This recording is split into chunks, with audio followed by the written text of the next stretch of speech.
Guys, I wrote two other games that just missed the primetime cut because normally when we get to Saturday storylines, which we will in a minute, we go chronologically. I didn't want to shove these towards the back end of the show. So quickly, let's go over Virginia at Louisville. Virginia, obviously, in a big upset win. Louisville had to throw it on late. I mean, down 17-0 early to Pitt. It felt like they were completely out of that one. Another Miller Moss road experiment gone awry. And then Louisville comes back and beats the Pitt Panthers outright. And then we've got Texas at Florida. That's the 2:30 p.m. game on ESPN. A lot of storylines there about whether each offense is going to be able to score, who's got the better defense. Garrett, let's start with you. Out of these two games, which one are you more likely to give the main screen? Oh, it's going to be Virginia Louisville because that Texas Florida game I have listed as maybe my ugliest game of the week. This is the Texas Florida game is the battle of, well, at least our defense is good. Like that's both of these teams, right? We were getting into this season and we are saying, "Ooh boy, look at that Florida Texas game. Game day guaranteed. Arch versus DJ. Here we go. It's must watch." And now it's like, look away, right? Like don't look, cover the children's eyes. Don't let them watch this level of football. That's not fair to your children, right? You can't do that. Jeez. This is just ugly football at its finest recently. And I know that Texas looked really good against the worst team in FBS. I get it. Like that's amazing. We're happy for you. Here's your cookies. Try not to flex on future accountants. But at the same time, like, can we wait for one of these teams to play anyone with the pulse and show any form of offensive success? Like, I just need to see something from one of these teams before I trust either of them to do anything. So, look, I think there's a good chance that this game could end up being like a 6-3 final if it's just two teams that can't move the football against two pretty good defenses, all things considered. The question for me is going to be number one for Texas. We saw it against Sam. Congrats. Can you do it again? Right? Can you do it again against somebody with a pulse? And then the question for the Gators are just like, okay, well, you're getting Dallas Wilson back. This will be a season debut. He's going to be healthy. There's your talented kid.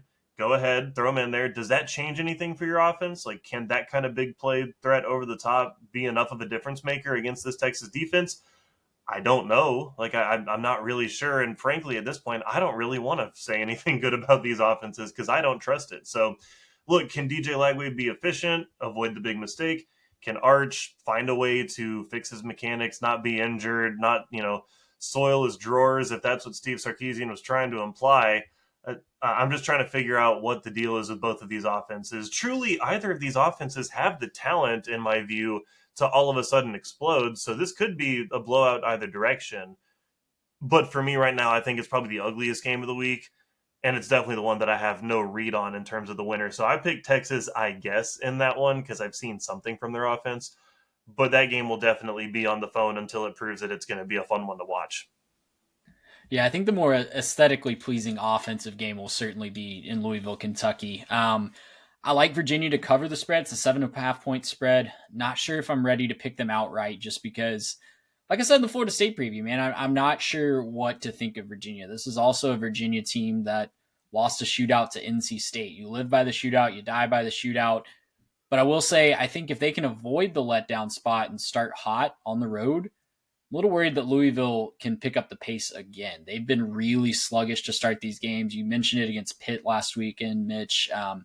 Hasn't been just a Pitt problem, though. Go back to the James Madison game. Go back even to their season opener. I think it was like Eastern Kentucky or something like that. They're talented. They have great players, great skill position players. Like maybe the best running back wide receiver combo in the ACC outside of maybe like Miami.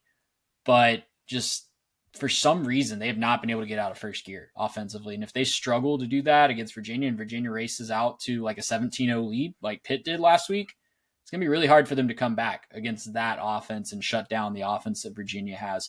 I'm with you, Garrett, on the Texas-Florida game. If you're picking Florida in this one, I think you're relying, I told you guys this earlier today, you're relying on just some intangibles, right? Like you're relying on look in the his cornered eye. animal, the cornerable animal syndrome, the look in DJ's eye, as Billy Napier said at the press conference today.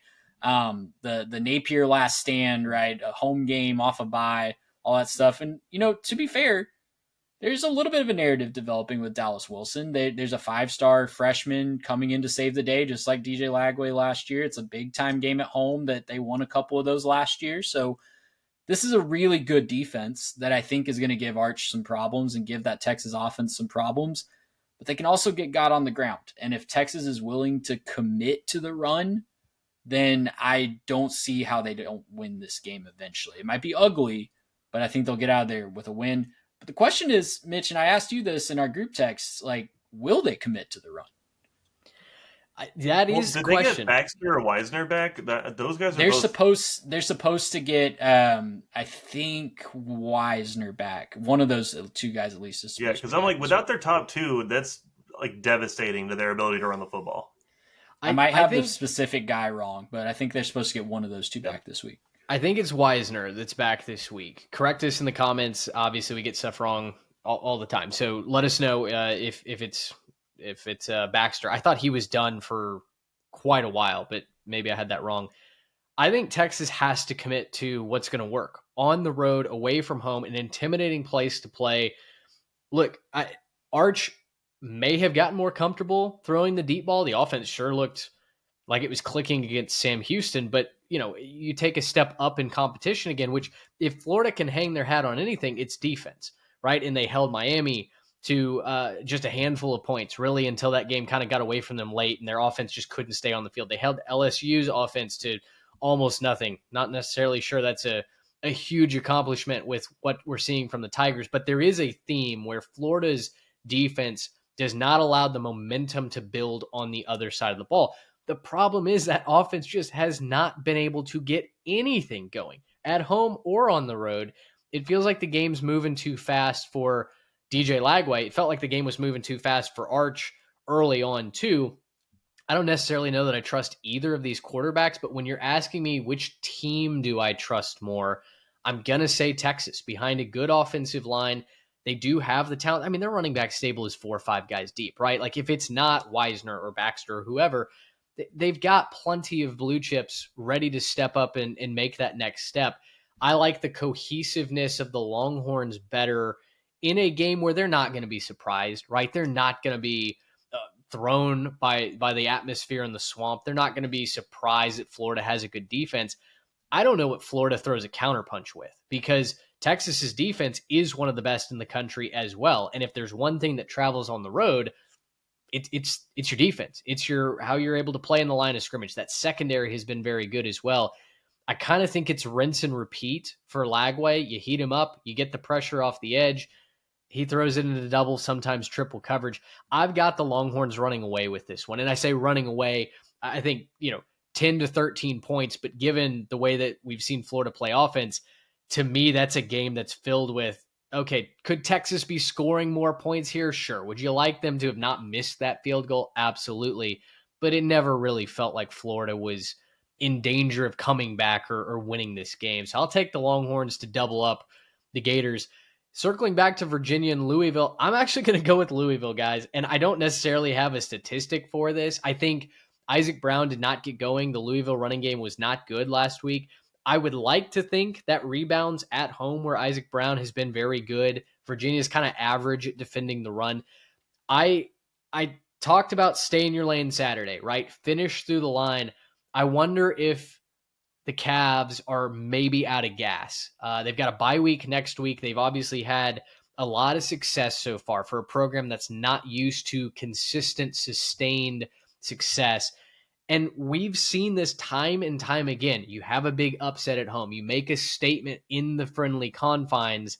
How easy is it to go on the road the next week and just kind of lay an egg, right?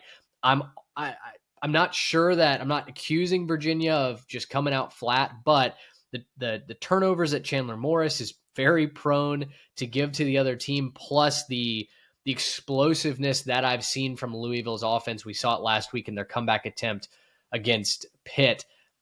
I think there's a little bit more juice for me, a little bit more that I trust with Jeff Brom and an experienced quarterback at home. So I'll take the Cardinals minus the points there.